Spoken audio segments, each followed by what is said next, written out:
Orang-orang pinter yang bisa bicara, ngejek, mencari kesalahan, terus mencari kesalahan, tidak bisa membuat jembatan, tidak bisa menciptakan lapangan kerja, tidak bisa menjamin beras ada, tidak bisa menjamin LPG ada, tidak bisa menjamin BBM ada, tidak bisa menjamin apa-apa. Saya kadang-kadang prihatin, saya sedih, selalu menimbulkan rasa tidak percaya, saudara-saudara. Tapi tidak ada masalah. Tapi kelihatannya Presiden Prabowo agak peka dengan orang-orang yang berpikir. Karena itu beliau kemarin mengatakan, banyak orang pinter, tapi cuma bisa bicara. Banyak orang pinter, tapi jadi pengkritik pemerintah. Banyak orang pinter jadi pengkritik pemerintah. Dalam nada sinis Presiden. Artinya, yang dikumpulkan dalam pemerintah orang bodoh dong. Orang dungu itu. Kan logikanya begitu kan? Jurnalis, Anda ingat bahwa 5 tahun lalu diambil keputusan untuk membentuk satu organisasi masyarakat untuk menghidupkan harapan pada negeri ini. Namanya KAMI, Koalisi Aksi Menyelamatkan Indonesia. Menyelamatkan, kami memilih istilah itu, menyelamatkan. Artinya ada ambang batas untuk menentukan kita mau hidup apa mau mati. Tapi tadi teman-teman saya berupaya untuk mencari dasar masih ada harapan apa enggak tuh. Kelihatannya enggak ada itu. Pak Abbas tadi merumuskan dengan baik, we are decaying from within. Membusuk dari dalam tuh. Jadi peristiwa selama 1 tahun ini, yaitu kepemimpinan Presiden Prabowo, yang kemudian di ujungnya diikuti oleh tragika bencana, membuat kita merenung kembali, apakah tesis kami itu masih berlaku apa tidak? Tesis KAMI masih bisa didukung atau tidak? Dan sangat relevan kita mesti bicara hari-hari ini. Karena ada hal yang memungkinkan kita mengorganisir kembali kapasitas kita bernegara. Karena itu yang hancur. Kami adalah persekutuan kaum yang berpikir, beroposisi dengan konsep, mengucapkan sesuatu dengan keberanian argumentatif. Jadi kalau disebut bahwa kami ini adalah orang-orang yang berpikir, memang itu yang kami pilih tuh. Tapi kelihatannya Presiden Prabowo agak peka dengan orang-orang yang berpikir tuh. Karena itu beliau kemarin mengatakan, banyak orang pinter, tapi cuma bisa bicara. Banyak orang pinter, tapi jadi pengkritik pemerintah. Banyak orang pinter jadi pengkritik pemerintah. Dalam nada sinis Presiden. Artinya, yang dikumpulkan dalam pemerintah orang bodoh dong. Orang dungu itu. Kan logikanya begitu kan? Jadi kelihatannya ada masalah dalam komunikasi politik tuh. Kecuali yang dimaksudkan Pak Prabowo adalah banyak orang pinter ngomong lain dengan orang pinter yang ngomong. Orang pinter yang ngomong itu untuk memberi kritik. Tapi orang yang pinter ngomong doang, mereka adalah buzzer. Itu bedanya Pak Presiden tuh. Kita coba lihat keadaan hari ini. Kalau kita baca statistik, tidak ada harapan sebetulnya. Karena 48% statistik terakhir dari saya baca riset dari indikator ya. 46-47% tidak percaya bahwa ada harapan dengan ekonomi. Demikian juga dalam politik. Jadi kalau kita simpulkan bahwa negara ini ada dalam ketidakpastian, itu real secara data, real secara emosi, bahkan real di dalam mimpi. Tidak ada lagi orang yang mimpinya itu, oh Indonesia bisa dihibur dengan bonus demografi, Indonesia bisa dihibur dengan demokrasi, Indonesia bisa dihibur dengan semua hal yang pernah dijanjikan oleh Presiden Prabowo. Jadi kalau kami memberi sinyal kritik pada Presiden Prabowo, dasarnya adalah argumen akademis dan kecintaan pada negeri itu. Kita mulai membaca kegelisahan anak-anak muda yang tidak melihat prospek untuk bersaing di 2029 karena menganggap bahwa dari awal arah 2029 sudah ditentukan oleh dinasti Solo yang kemudian tidak mau dikoreksi oleh Presiden Prabowo. Jadi kalau kritik dari kami diucapkan dengan cara saksama dalam tempo yang sesingkat-singkatnya, dimaksudkan untuk memanggil kembali akal sehat ke dalam Republik ini. Hanya itu yang kita inginkan. Kita mau pastikan apa yang akan kita alami di 2026 nanti itu. Dalam keadaan semacam ini, statistik yang dibuat oleh teman-teman kami, Antoni, bikin riset yang dalam. Teman-teman yang punya potensi untuk menghasilkan kembali pikiran berkumpul di kami. Hanya demi mencegah jangan sampai penyelamatan kami selama 5 tahun ini tidak berguna tuh. Jadi kita coba baca perlahan. Setelah akhir tahun ada disaster, apa yang akan terjadi semester depan tuh? Dalam kondisi ketidakpercayaan publik yang sangat tinggi. Ya saya baca bahwa Presiden Prabowo disukai, gembira orang terhadap presiden, sehingga dia dapat kepercayaan, tingkat kepercayaan mungkin 80% tuh.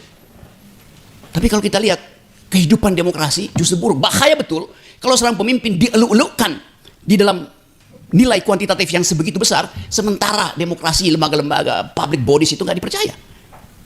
Artinya ada kultus individu, itu intinya tuh. Kalau orang percaya pada demokrasi, presiden dipercaya 20% pun aman. Tapi ini terbalik, presiden dipercaya 80%, demokrasi tidak dipercaya. Kontradiksi itu yang ingin kita ucapkan, bahwa ada kepura-puraan opini publik tuh. Dan saya mulai menghitung, kami barusan bikin riset, KAMI baru bikin riset bahwa sangat mungkin semester awal 2006 akan terjadi crossfire antara frustrasi elit dan piring kosong emak-emak. Gejala itu hadir tanpa kita rancang. Itulah keadaan kita yang terakhir. Jadi dalam refleksi ini, saya mewakili perjalanan panjang KAMI yang berupaya untuk menyelamatkan Indonesia, dan masih di situ rencana kita, rencana hidup kita. Hidup itu adalah rencana, bukan tujuan. Hidup bukan tentang tujuan, tapi tentang perjalanan. Di dalam memulai perjalanan, kita memilih pilihan itu, dan pilihan itu yang akan membawa kita pada tujuan tuh. Seorang pemikir pernah mengatakan begini, for yesterday is only a dream, and tomorrow is only a vision. But today well lived makes yesterday a dream of happiness, and tomorrow a vision of hope. Masa lalu itu sekedar mimpi, masa depan itu sekedar harapan. Tetapi keputusan kita untuk hidup bermanfaat hari ini akan membuat mimpi yang lalu itu menjadi mimpi yang indah, dan harapan itu menjadi harapan yang mulia. Kita ingin ambil konsekuensi untuk membawa negeri ini pada mimpi yang mulia, karena kita punya harapan-harapan yang memungkinkan kita mengatakan satu waktu bahwa Indonesia sudah ditemukan kembali. KAMI berupaya untuk menerangkan itu pada publik, dan tidak ada dendam kami pada personal, kami dendam pada kebijakan yang dungu. Kami berupaya mengevaluasi setiap hari. Tapi sekali lagi, yang kita ucapkan ini adalah untuk menggembirakan publik, bahwa kendati ada pesimisme, tapi kami pesimis karena kami rasional. Begitu banyak orang yang optimis, tapi optimisnya irasional. Nah, kita ingin bangunkan kembali harapan, memberi kepercayaan pada publik bahwa Indonesia bisa dihasilkan ulang dengan satu radical break. Presiden tidak boleh tersandra oleh hasil transaksi dia ketika pemilu. Pemilu sudah selesai. Dia adalah presiden yang bisa mengambil keputusan. Artinya, keputusan dia harus otentik, bukan lagi hasil dagang sapi dengan partai-partai sebelumnya. Itu yang ingin kita lihat tuh. Dengan cara itu kita percaya, kalau Presiden Prabowo mengambil tindakan radikal, maka Indonesia bisa diselamatkan. Dengan cara itu, kita bisa ucapkan satu waktu pada generasi yang menunggu 2009 bahwa kita bergerak ke arah Indonesia yang masuk akal. Kita meninggalkan Indonesia yang dungu. Dan demi kemasuk akalan itu, kita minta Presiden Prabowo menjadi leader, bukan sekedar dealer. Terima kasih. Oke, terima kasih Bung Rocky Gerung. Nggak ada tanya jawab. Selamat kasih. jawab, karena ini adalah statement publik. Selamat siang dan salam sejahtera. Ini tugas saya berat karena saya tugaskan oleh Bang Rocky Gerung harus memanggil akal sehat. Yang dungu-dungu itu harus disingkirkan, memanggil akal sehat ini kan agak berat, sehingga saya harus membaca teks. Transisi kekuasaan dan masa depan tata kelola Indonesia. Ini merupakan evaluasi akhir tahun Koalisi Aksi Menyelamatkan Indonesia. Saudaraku sekalian, mak-mak, gengsi, rekan-rekan semuanya, setanah air, khususnya panelis, Bang Rocky, Bang Sedidu, Bang Tony Budayan, Dr. Mulyadi, Bang Ahmad Yani, kemudian Bang Refli Harun, Prof. Hafid, dan Musad sendiri. Saya hanya mengingatkan saja ketika 5 tahun kami ya, tanggal 18 Agustus, kejadian 29 Agustus itu, 3 orang di kami yang menyampaikan secara implisit itu, yaitu Bang Rocky Gerung, Bang Tony Budayawan, dan saya sendiri. Kita bukan dukun, tetapi kita mengadakan, seperti Bang Rocky mengatakan, bahwa kita mengadakan kajian-kajian dari masing-masing, di mana masing-masing kami ini punya juga lembaga-lembaga lagi yang kita kumpulkan. Dan ini bukan kritik, tetapi ini peringatan. Hari ini kami bicara bukan sebagai oposisi politik murni, bukan pula sebagai kelompok yang haus kekuasaan. Kami berbicara sebagai warga negara yang mencintai Republik ini dan yang melihat dengan jernih tanda-tanda bahaya dalam transisi kekuasaan nasional. Apa yang kami sampaikan hari ini bukan kritik biasa. Ini adalah peringatan kebangsaan yang tadi disampaikan oleh Bang Rocky, kira-kira pada bulan Februari terjadi crossfire. Karena sejarah selalu mencatat negara runtuh bukan karena serangan dari luar, tetapi karena pembiaran dari dalam, apalagi pembusukan dari dalam. Transisi kekuasaan yang tidak normal, transisi dari Presiden Joko Widodo kepada Presiden Prabowo Subianto tidak berlangsung dalam kondisi negara yang sehat. Ia terjadi dari beberapa kedaulatan. Jadi Pak Jokowi ini tidak menyerahkan kedaulatan kepada Pak Prabowo, karena kedaulatan baik itu politik, ekonomi, kemudian hukum, sumber daya alam dan wilayah sebagian sudah diberikan kepada oligark seperti yang disampaikan oleh Pak Saidi tadi. Sehingga wajar kalau terjadi lemahnya supremasi hukum, rusaknya etika kekuasaan, memburuknya tata kelola keamanan, serta meningkatnya ketimpangan sosial dan kecemasan generasi muda. Ingat, negara tidak runtuh oleh satu kebijakan keliru, melainkan oleh akumulasi pembiaran sistemik, dan itulah yang sedang kita hadapi hari ini. Kita lihat bahwa Jokowi Gibran, krisis etika dan konstitusi. Kami menegaskan dengan tegas, persoalan Jokowi Gibran bukan soal menang atau kalah pemilu. Ini adalah krisis etika kekuasaan dan konstitusionalisme. Pencalonan Gibran bukan kecelakaan hukum. Ia adalah hasil dari pembengkokan konstitusi, penyalahgunaan Mahkamah Konstitusi, dan normalisasi politik dinasti. Akibatnya sangat serius. Presiden Prabowo memulai pemerintahan dengan beban legitimasi yang tidak ia ciptakan, tetapi harus ia tanggung di hadapan rakyat. Sehingga hasilnya kita lihat, peran wakil presiden belum optimal. Dalam persepsi publik yang berkembang luas, masyarakat masih kesulitan melihat peran strategis wakil presiden dalam mengendalikan kebijakan nasional. Wakil presiden lebih dipersepsikan hadir secara simbolik, belum sebagai penggerak lintas kementerian, penyeimbang kekuasaan presiden, maupun penanggung jawab isu strategi nasional. Padahal dalam proses politik sebelumnya pernah disampaikan janji menciptakan puluhan juta lapangan kerja, namun realitas hari ini berkata lain. Kegagalan penyediaan lapangan kerja Gensi menghadapi realitas pahit.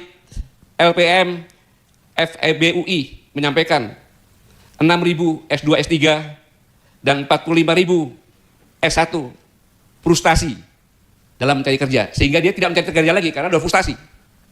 Ini UI, belum secara nasional. Inilah menjadi bayang-bayang Gensi. Sehingga tadi kalau ditanyakan oleh Pak Mulyadi, kamu mau apa setelah S1? Cari kerja.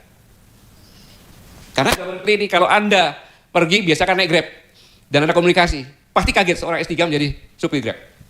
Tapi ini ya kenyataannya. Karena pendidikan tinggi tidak menjamin pekerjaan layak. Negara gagal menyiapkan lapangan kerja. Dalam proses politik sebelumnya, Wakil Presiden pernah menyampaikan janji yang 10 juta tadi. Namun hingga hari ini, publik belum melihat realisasi nyata yang terukur dan dirasakan langsung oleh generasi muda. Sehingga tadi yang frustasi tadi. Di sisi lain muncul persepsi sosial yang kuat terkait masuknya tenaga kerja asing dalam jumlah besar, seperti di kawasan industri strategis Morowali. Hal ini menimbulkan pertanyaan serius di tengah masyarakat. Apakah negara sungguh memprioritaskan tenaga kerja Indonesia di negeri sendiri? Ini pertanyaannya. Ingat, bonus demografi yang seharusnya menjadi kekuatan bangsa, kini berubah menjadi bom sosial. Bom ini akan meledak di Lokraya sekitar Februari yang dikatakan oleh Bang Rocky tadi. Karena harapan generasi muda tidak dijawab dengan kebijakan nyata. Sekarang saya coba masuk kepada reformasi Polri yang mandek. Saudara-saudara, ini kami sampaikan karena kecintaan pada Korps Tribrata. Polri hari ini sedang mengalami krisis kepercayaan nasional. Publik menyaksikan dengan jelas keterlibatan oknum dalam narkoba dan judi online. Praktik penegakan hukum tebang pilih, perkara yang sudah ingkrah tidak dijalankan. Sementara kelompok kritis dan oposisi seperti kami justru mudah diproses. Yang lebih memprihatinkan, alih-alih melakukan reformasi total, Kapolri justru menerbitkan peraturan Polri nomor 10 tahun 2025 yang mengatur penempatan polisi pada sedikitnya 17 jabatan di ranah sipil dan lembaga pemerintahan. Ini bukan sekedar kebijakan yang keliru, ini adalah pembangkangan konstitusi.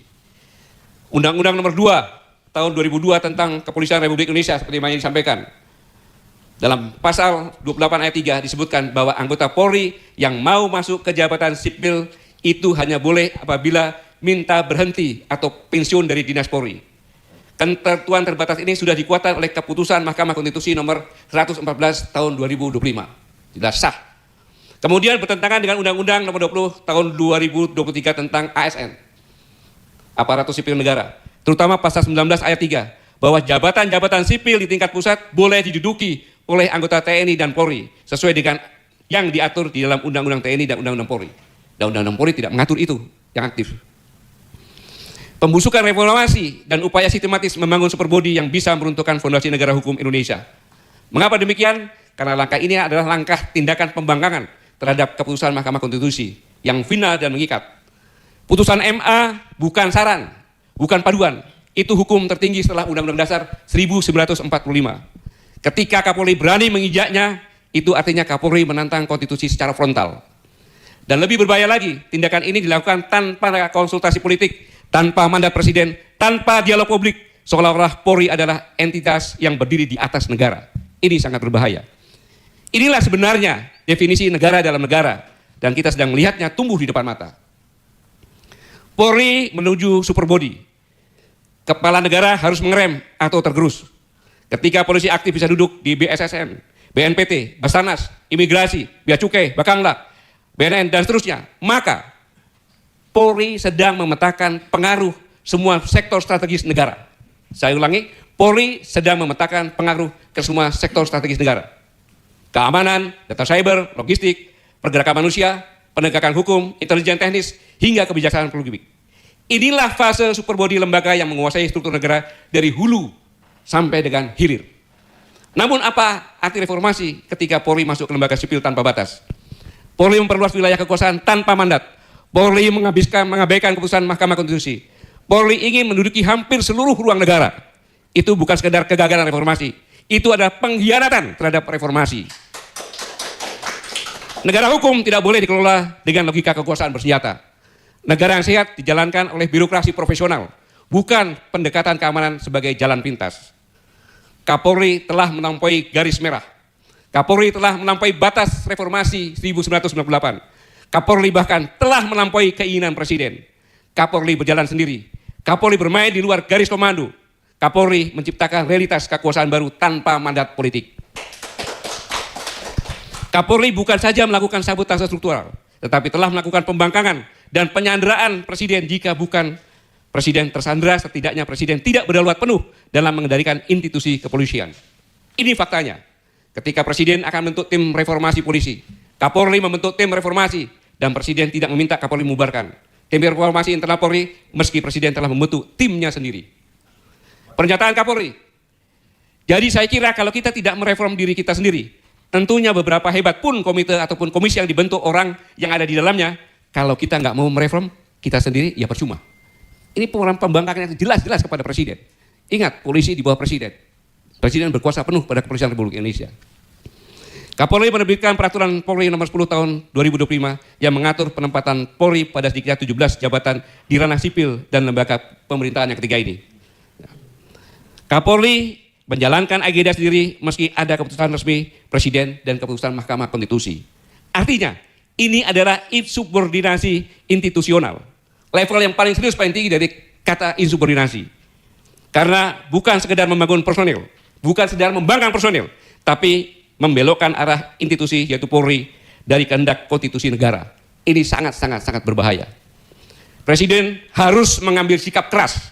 Satu, batalkan peraturan Kapolri dengan keputusan presiden seperti Bang yang disampaikan tadi. Copot Kapolri dan seluruh pejabat yang merancang aturan ini. Audit seluruh langkah yang memperluas kekuasaan Polri secara ilegal. Bentuk ulang struktur batas kekuasaan Polri dengan reformasi Polri segera. Jika presiden tidak bertindak, maka akan tercipta presiden mematikan. Lembaga penegak hukum bisa melawan hukum. Anak buah bisa melawan komandan dan komando. Institusi bisa melampaui negara. Dan ketika itu terjadi, presiden tidak hanya kehilangan Polri, ia kehilangan negara. Saudara-saudaraku sekalian, pada tanggal 11 Desember yang lalu, Koalisi Aksi Menyelamatkan Indonesia mengadakan diskusi. Dihadiri 23 orang kami. Dan dari diskusi ini ada yang menarik tentang reformasi polisi tadi. Terjadi di intelektual pinggiran. Kami kan intelektual pinggiran nih, ya. Bahwa apabila presiden tidak mengambil sikap keras yang saya sampaikan tadi, maka akan terbentuk persepsi publik. Saya ulangi, apabila presiden tidak mengambil sikap keras yang saya sampaikan tadi, maka akan terbentuk persepsi publik sebagai berikut. 1. Secara de jure, Presiden Republik Indonesia adalah Jenderal TNI Purnawirawan Prabowo Subianto. Tetapi secara de facto, Presiden Republik Indonesia adalah Jenderal Polisi Sulistyo Sigit. Dan keduanya dikendalikan oleh Jokowi. Ini kalau jika mudah-mudahan Presiden melihat ini benar-benar dan benar-benar bersikap untuk menyelamatkan negara. Mari kita masuk tentang rencana bencana, saya ulangi tentang bencana Sumatera, yaitu akibat kejahatan tata kelola. Banjir dan longsong di Aceh, Sumatera Utara, dan Sumatera Barat bukan sekedar bencana alam. Itu akibat dari pembalakan hutan tak terkendali. Izin eksploitasi ugal-ugalan, HPH dan tambang bermasalah diterbitkan tanpa andal memadai. Dan penegakan hukum lingkungan yang lemah. Pelaku perusakan lingkungan banyak yang bebas menegang. Sampai saat ini masih bebas. Bahkan kita lihat mobil-mobil dengan lock baris tanpa ada yang menyentuh. Negara hadir setelah korban jatuh, itu pun tidak segera mungkin. Bencana di Aceh, Sumatera Barat, dan Sibolga bukan musibah alam biasa. Ini adalah bencana buatan manusia akibat pembalakan liar dibiarkan. Tambang ilegal, permainan izin eksploitasi yang ugal-ugalan, HPH dan tambang diterbitkan tanpa amdal yang memadai, serta lemahnya kehadiran negara. Ketika hutan rusak, sungai dihancurkan, negara diam. Saat raja tenggelam, negara lambat. Dari sinilah muncul kembali sentimen merdeka. Bukan karena ideologi, tetapi karena kekecewaan mendalam terhadap pusat. Ini perlu kami ingatkan ini, karena kami belanja makalah sampai ke pinggir-pinggiran daerah bencana. Hutan lindung gundul akibat illegal logging dan illegal mining yang berlangsung lama tanpa tindakan serius. Aparat pengawas lemah, sebagian diduga kompromi dengan pelaku. Respon PNPB dan PBBD lamban, koordinasi kacau, bantuan terlambat. Masyarakat melihat pusat lebih peduli pada eksploitasi sumber daya alam daripada keselamatan warga. Dari sudut intelijen, kondisi ini berbahaya. Ketidakadilan ekologis adalah bahan bakar instabilitas politik. Ketika pusat dianggap hanya mengambil hasil bumi tanpa melindungi rakyat, loyalitas publik akan terkikis. Saudara-saudara sekalian, saya perlu sampaikan ini, bahwa apa yang dikatakan oleh Mualim, gubernur, ini adalah lebih dari tsunami. Ini pernyataan yang benar. Karena ketika tsunami menambah Aceh, semuanya yang rusak ada di pinggir pantai. Kita mudah memasuki semua tempat-tempat yang kena tsunami lewat laut. Tetapi ini sudah terpisah, dan yang dikirim adalah kayu, bukan kayu yang di atas, tapi yang di bawah lumpur yang tebal. Dan ini menghilangkan semua yang dia miliki. Mau uang, mau sertifikat, mau tanah, segala macam, ternak hilang. Nyawa banyak, dan nyawa saya pikir lebih daripada 3.000 kalau dicari dengan benar. Saya pastikan itu, asal dicari dengan benar. Dan dalam bencana, harusnya semua berpikir yang sangat utama, paling utama adalah korban bencana yang selamat menjadi fokus. Nah, ini yang dilihat sangat kurang. Mengapa? Ingat, ini adalah bulan Desember. Anggaran Pemda sudah habis. Sedangkan Pemda pun transfer daerah dikurangi. Apa yang bisa dia buat? Maka ketika saya menyimak wawancara Mualim dengan mata najwa, dia katakan, oh biasa, tapi begitu mengatakan bagaimana dengan bencana nasional, dia menangis. Itulah seorang patriot sejati. Ketika rakyatnya susah, dia menangis. Kenapa? Rakyatnya susah, dia sebagai pemimpin tidak bisa berbuat apa-apa karena keterbatasan. Dia minta bantuan segera supaya menyelamatkan rakyat saya. Apa yang terjadi? Seolah-olah dengan buat jembatan, seolah dengan mengirim bantuan sosial. Tidak. Seharusnya masyarakat itu dikumpulkan dalam kelompok-kelompok tertentu, didata, didampingi, saya itu ada dapur umum. Kalau kita kasih beras, dia memasak pakai air apa? Pakai apa dia masak?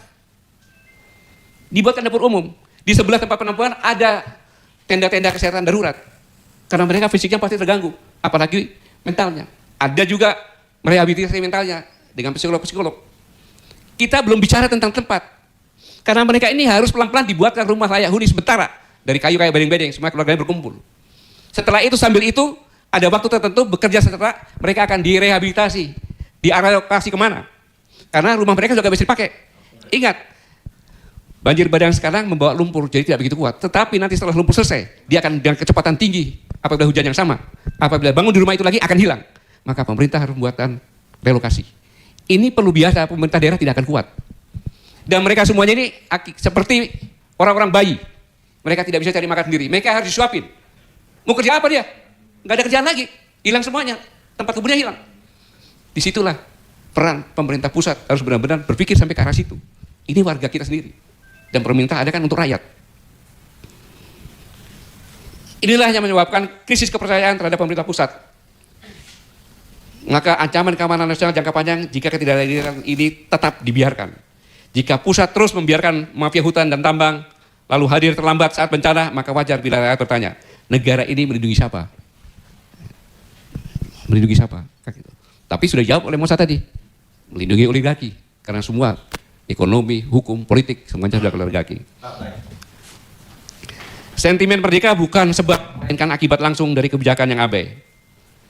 Aceh tidak sedang minta izin untuk marah. Aceh sedang kelelahan untuk percaya. Audit dan cabut seluruh izin HPH dan tambang bermasalah. Tindak tegas pejabat yang terlibat tanpa pandang jabatan. Sekali lagi, Aceh tidak sedang bermimpi jadi negara lain. Tapi sedang bertanya, apakah menjadi bagian Indonesia berarti harus terus-menerus menanggung ketidakadilan. Bentuk Satgas Lingkungan Nasional, TNI Polri, BIN, dan lain sebagainya bekerja sama untuk mengawasi. Perkuat sistem tanggap darurat dengan komando tunggal dan cepat. Untuk masyarakat, awasi dan laporkan aktivitas legal secara kolektif, apalagi yang ilegal. Hidupkan peran adat dan komunitas sebagai penjaga hutan. Tolak politisi yang terhubung dengan mafia sumber daya alam. Jika tidak dibenahi sekarang, Sumatera bukan hanya akan terus porak-poranda, tapi juga menjadi sumber krisis politik nasional berikutnya. Ini bukan kelalaian, ini adalah kejahatan tata kelola yang dinormalisasi. Saudara-saudara sekalian, kita masuk kepada dampak nasional yang mengancam. Jika kondisi yang kami sampaikan tadi, baik Bang Rocky Gerung, Dr. Mulyadi, Bang Ahmad Yani, Bang Mosad, Prof. Hafid, dan Antoni Budiawan, yang sudah menyampaikan bahwa pertumbuhan ekonomi stagnan, defisit anggaran membesar, kepercayaan publik menurun, dan kita sudah krisis fiskal, indikasinya dengan pemotongan transfer daerah, kemudian nilai tukar rupiah sudah 16.700 dan pelan-pelan akan merangkak sampai ke 17, dan gejolak sosial agensi yang semakin nyata. Ingat, generasi muda hari ini melek informasi, tidak takut aparat dan tidak terikat partai politik. Sejarah menunjukkan setiap perubahan besar selalu diawali oleh generasi muda yang kehilangan harapan. Dan sekarang dari hasil survei mereka sudah kehilangan harapan. Yang tadi disampaikan, 6.000 dari S2, S3 kehilangan harapan untuk cari kerja, 25.000 S1 kehilangan harapan, frustasi cari kerja. Itu UI. Saya ulangi, sampaikan itu berita dari UI. Maka kami menyampaikan, ini adalah peringatan terbuka kepada Presiden Prabowo. Presiden Prabowo berada di persimpangan sejarah. Stabilitas semu tidak akan menyelamatkan kekuasaan. Dan kami perlu menyampaikan satu hal yang sangat serius dan berulang kali disampaikan dalam ruang publik. Ini karena berdasarkan teori politik, indikator negara itu kuat atau lemah terdapat 7 kapabilitas. Yang tadi kalau nggak salah disampaikan oleh Dr. Mulyadi. Kapabilitas responsif, jadi menyerap aspirasi masyarakat sama sekali tidak didengarkan. Kapabilitas regulatif, hukum sudah bukan, kedaulatan sudah diberikan kepada oligark. Kapabilitas distribusi dan alokasi, pemerataan kesejahteraan, ketimpangan jelas sekali terlihat. Kapabilitas simbolik, jelas semuanya hanya simbolik saja, sehingga kredibilitas penyelenggara negara sama-sama sekali kepercayaan publik sudah luntur. Dan kapabilitas ekstraktif, yaitu pemanfaatan sumber daya alam dan sumber daya manusia, sangat-sangat berpihak kepada oligark. Kemudian kapabilitas domestik, politik pun sudah diberikan kepada oligark.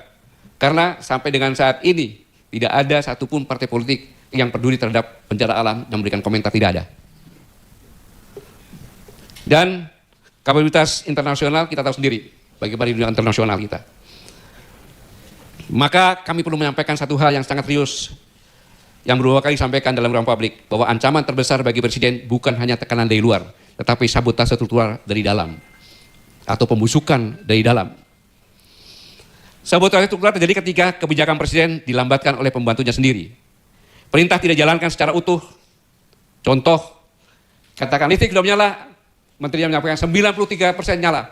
Nyatanya tidak sampai 30% nyala, bahkan gelap semuanya. Dan sekarang pun masih bergantian gelap. Untung saja, pertanyaan itu diliput publik. Kalau tidak, presiden menyampaikan, berarti presiden melakukan pembohongan publik. Sangat-sangat berbahaya. Ini mungkin tujuannya itu, tetapi ya, Tuhan masih baik. Agenda koreksi dipelintir di tingkat teknis dan kepentingan oligark disamarkan sebagai kepentingan negara.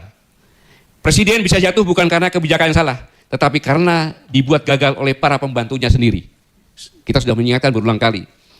Jika warisan kekuasaan lama tidak diputus, jika aktor bermasalah tetap dilindungi, dan jika pembiaran terhadap sabotase ini terus berlangsung, maka krisis legitimasi akan menghantam pemerintahan ini. Ingat, sejarah tidak membedakan antara pelaku dan pembiar. Dalam kondisi seperti ini, perlu kita dengar pernyataan Kensi. Ini sudah di mana-mana ada. Bahwa Anda jual gunung kita, Anda jual sumber daya kita. Tetapi ketika saya menerima, kalian semua sudah mati, kita sengsara. Ini peringatan keras.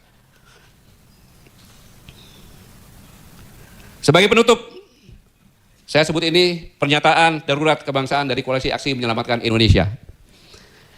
Saudara-saudaraku sebangsa setanah air, emak-emak gengsi, saudara-saudaraku semuanya, kami menyampaikan pernyataan ini sebagai peringatan terakhir. Saya ulangi, Koalisi Aksi Menyelamatkan Indonesia menyampaikan pernyataan ini sebagai peringatan terakhir. Karena mungkin kami sudah kehilangan akal sehat, Bang Rocky, untuk menyampaikan. Jika hukum terus dipermainkan, jika reformasi Polri dibelokkan, jika kejahatan ekologi dan ekonomi dibiarkan, serta jika generasi muda terus kehilangan masa depan, maka Republik Indonesia sedang bergerak menuju krisis nasional terbuka. Saya ulangi, jika hukum terus dipermainkan, jika reformasi Polri dibelokkan, jika kejahatan ekologi dan ekonomi dibiarkan, serta jika generasi muda terus kehilangan masa depan, maka Republik Indonesia sedang bergerak menuju krisis terbuka secara nasional. Kami tidak mengancam, kami tidak menghasut, namun kami menegaskan, negara tidak akan diselamatkan oleh propaganda, oleh pencitraan, ataupun oleh stabilitas semu. Negara hanya dapat diselamatkan oleh keberanian untuk memutus warisan kekuasaan yang salah, menegakkan hukum tanpa tebang pilih, dan mengembalikan negara kepada kepentingan rakyat. Yang istilah Bung Rocky, presiden harus segera berpihak kepada akal sehat, bukan akal dungu. Presiden Prabowo berada di persimpangan sejarah, menjadi pemimpin korektor yang memulihkan Republik, berpihak kepada akal sehat, atau menjadi pemimpin kompromi yang tenggelam bersama krisis. Saudara-saudaraku sekalian, sejarah tidak pernah menunggu kesiapan penguasa. Sejarah hanya mencatat siapa yang berani bertindak saat bangsa berada di tepi jurang. Saudara-saudaraku, atas nama nurani kebangsaan, kami telah menyampaikan peringatan terakhir. Rakyat akan menilai, sejarah akan mencatat, demi konstitusi, demi keadilan, demi Republik Indonesia merdeka. Wassalamualaikum warahmatullahi wabarakatuh.